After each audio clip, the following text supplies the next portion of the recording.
Break के बाद करते हैं बात आगे की खास खबर पे। बता दें कि मामला बिहार के भोजपुर से आ रही है, जहां पे बालू माफियाओं को लेकर खबर है। इस वक्त की सबसे बड़ी खबर है। इससे पहले बता दूं कि आप लोग जितने भी लोग खबर को देख रहे हैं, वीडियो को ज्यादा से ज्यादा शेयर करेंगे। आइए बात करते हैं पूरी खबर पे। बता दें कि भोजपुर में बालू खनन को लेकर इन दिनों वर्चस्व का खेल जारी है। वहीं पुलिस इन माफियाओं के ऊपर अंकुश लगाने में कोई कोर कसर नहीं छोड़ने को तैयार है।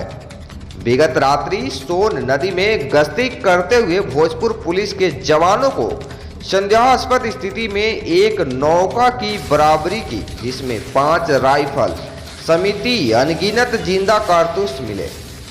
भोजपुर जिले कप्तान के अनुसार गुप्त सूचना के आधार पर इस छापेमारी को अंजाम दिया गया। सूचना मिली थी कि कुछ दबंगों के द्वारा बालू उत्खनन को लेकर सोन नदी में कश्ती लगा जा रही है। साथ ही साथ उत्खनन का खेल भी खेला जा रहा है। इसे देखते हुए भोजपुर पुलिस कप्तान टीम ने टीम गठित की और टीम गठित कर सोनपुर नदी के चौतरफा छापेमारी की, जिसमें भारी मात्रा में जिंदा कारतूस समेत 5 राइफल जी बरामद की गई।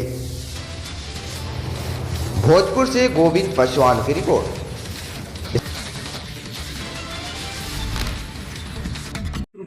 तो पुलिस इस पर निरंतर इस तरह के प्रहार करती रही। सर, अवैध उत्खनन में कई गिरोह के शामिल होने की बात है। ये जो असला पकड़ा गया है वो किस गिरोह का है? इस नाम को हम लोग अभी अनुसंधान में रखे हैं, क्योंकि जो प्राथमिकी में चीज़ें आ गई हैं वो स्पष्ट हो जाएंगी। लेकिन ये लगता है कि ये गिरोह दोनों तरफ से, यानी पटना जिला और हमारे भोजपुर और छपरा, इन सभी जगहों से वो जुड़ा हुआ गिरोह है।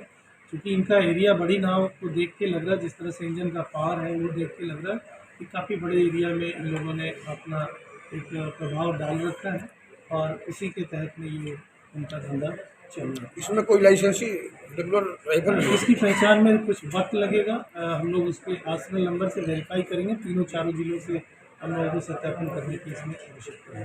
छापेमारी करने गए लेकिन उसको पुरस्कृत भी किया गया। हाँ, उसको निसंदेह कल ही हम लोगों को जो मौका मिला तो घटना स्थल पे ही हम लोगों ने टीम को एक छोटा सा टोकन जो है वहाँ पे दिया, पुरस्कृत किया भी है।